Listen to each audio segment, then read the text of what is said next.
In the age after the great Yeren fell on the Day of Flowers, in the days before the flood, there was a man who lived in the west of the world, in the region between two rivers, and his name was Adam. He was chief of his tribe, and was considered by all to be a fair and just ruler, wise in word and admirable in deed.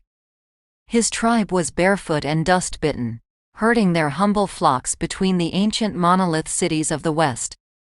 They were a hardy people, withstanding many trials and hardships, defeating mighty monsters and working glorious deeds in the name of the Almighty. When Adam was 35 years old, having reigned as chief of his tribe for 15 years, he came upon a hidden valley, which was fertile and abundant with life. His people, tired of their wanderings, asked that they remain there in the valley and live then in peace and prosperity, and to this request Adam agreed. Within the valley, amongst the many animals and fruiting plants that lived there, 2 trees stood in the center of the garden. These trees were the tree of life and the tree of knowledge, and they were watched by their twin guardians, the brother and sister who had stood guard since the time of the first children of Yesod, many ages before even the Yeren. The guardian of the tree of knowledge was Nahash, the serpent, who was later named the adversary, who kept watch over its secret power.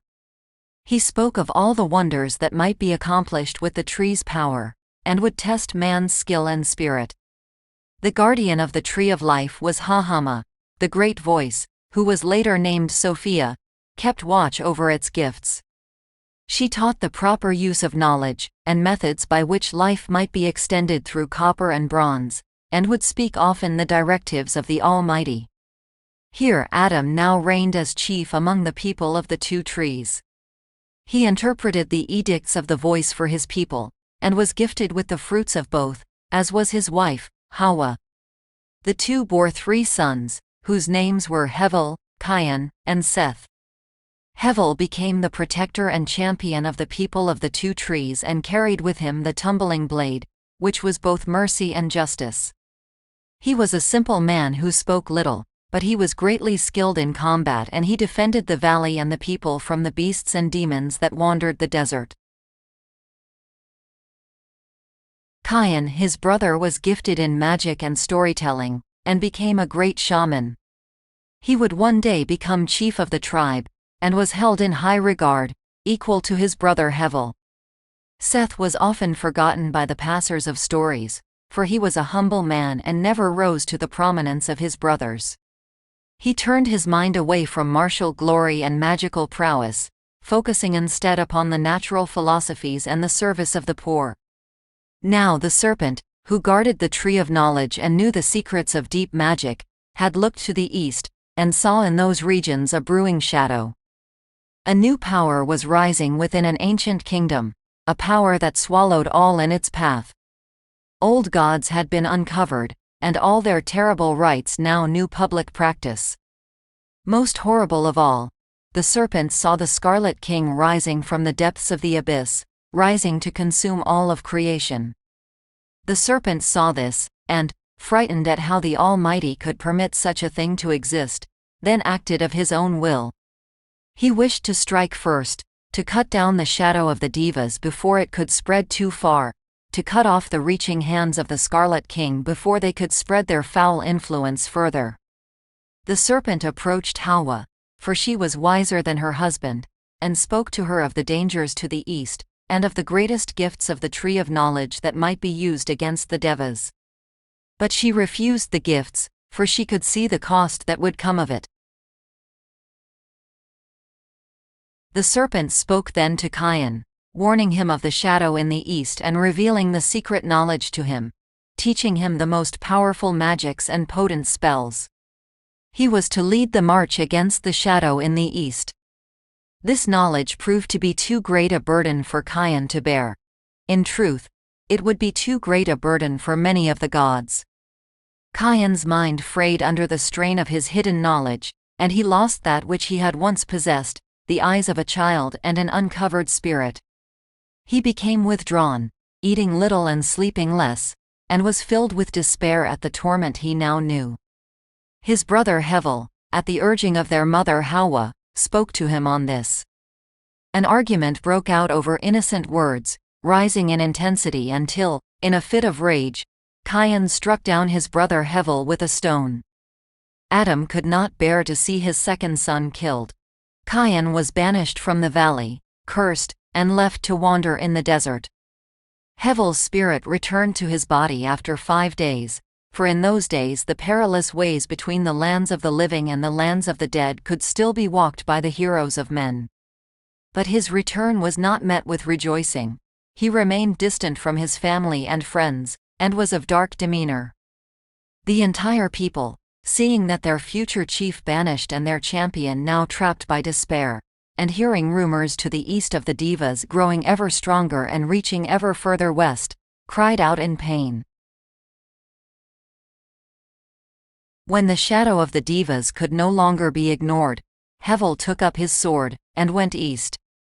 There he fought the Devas for 33 years, until he was heard of no more.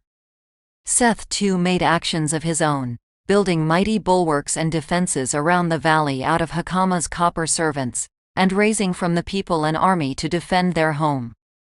Years passed, and news of a great army from the east emerged, a final army, sent out to conquer the entire west, and at its head was the butcher, Ablashal, fiercest of the Davite generals, endowed with frightening strength and terrifying sorceries. Many of the people fled, scattering themselves to the wind and the mercy of the outside. Cain, hearing of the doom that was to come to the people, returned to his home, and was met there by the butcher. Here, Cain saw with horror that Ablashal was in truth his brother Hevel, who in vanity had sworn himself to the dark gods of the Devas and drunk deep of their black magics. Cain once more took up a stone to slay his brother, and for this Ablashal tore off his arms, first the right, and then the left. Ablashal then set upon the valley and the people with his legions and sorceries and war beasts, and all the might of the Devas was shown. The people were slaughtered, even the elder Adam and Hawa. Hakana, the voice who spoke for God, was shattered, her body broken and looted.